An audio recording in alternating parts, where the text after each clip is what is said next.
जय श्री राम।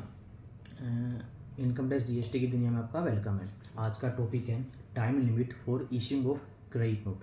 पहले वाली वीडियो में बताया था time limit for reporting of credit note under section 34 of the GST act. Today I am covering the what is the time limit for issuing of credit note. Act में कहीं पर भी नहीं लिखा गया है कि what is the time limit for issuing, ठीक है, बट इंडायरेक्टली मेंशन है। 34 क्या कहते हैं कि आप क्रेडिट नोट को R1 में कब तक शो कर सकते हो, डिस्क्लोज कर सकते हो, जिस फाइनेंशियल ईयर में अपने ओरिजिनल इनवाइस इशू किया था उसके अगले साल की 30 नवंबर और date of filing of GST 9 whichever is earlier.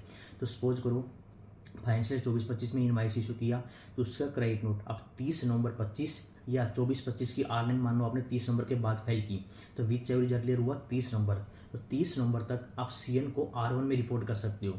तो इसका मतलब क्या हुआ, आपको जो क्रेडिट नोट है वो आपको अप्रैल से अक्टूबर की R1 में डिस्क्लोज करना पड़ेगा तभी, और आपको रिटर्न फाइल करनी पड़ेगी 30 नवंबर तक, तभी इसका कंप्लाइंस माना जाएगा। अब मान लो आपने क्रेडिट नोट है 1 नवंबर को इशू किया तो नवंबर का क्रेडिट नोट आप कब दिखाओगे, नवंबर की R1 में आप डिस्क्लोज करोगे। नवंबर की R1 आप कब फाइल करोगे, नवंबर खत्म होने के बाद, मतलब या तो एग्जैक्ट 1 दिसंबर को फाइल करोगे या उसके बाद फाइल करोगे। मतलब आपने 1 दिसंबर को भी फाइल करी, मतलब 30 नवंबर आपका क्या हो गया, क्रॉस हो गया। इसका मतलब उस क्रेडिट नोट को आप जीएसटी R1 में रिपोर्ट नहीं कर सकते। उस क्रेडिट नोट को बोला जाएगा कमर्शियल क्रेडिट नोट, और उस क्रेडिट नोट पर क्या है, जीएसटी चार्ज नहीं होगा, ठीक है। तो इसका मतलब क्या हुआ, आपको जो क्रेडिट नोट है वो अप्रैल से लेके अक्टूबर तक क्या करना पड़ेगा, इशू करना पड़ेगा। उस क्रेडिट नोट की डेट अप्रैल से अक्टूबर की होनी चाहिए, और तब आप क्या करोगे, इसको अप्रैल से लेके अक्टूबर की क्रेडिट नोट की डेट है, रेलिवेंट पीरियड में कि R1 में आप उस सीएन को डिस्क्लोज कर दोगे, ठीक है। और वो रिटर्न आपकी 30 नवंबर तक फाइल हो जानी चाहिए।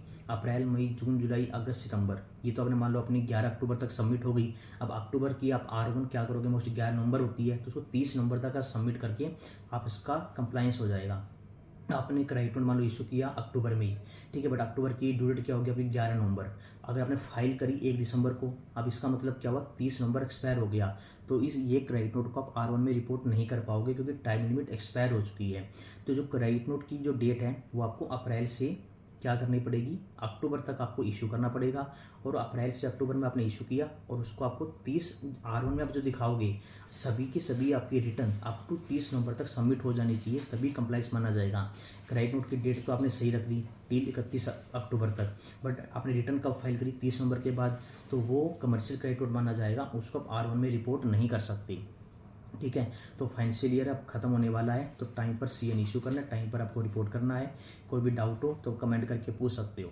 Thank you. जय श्री।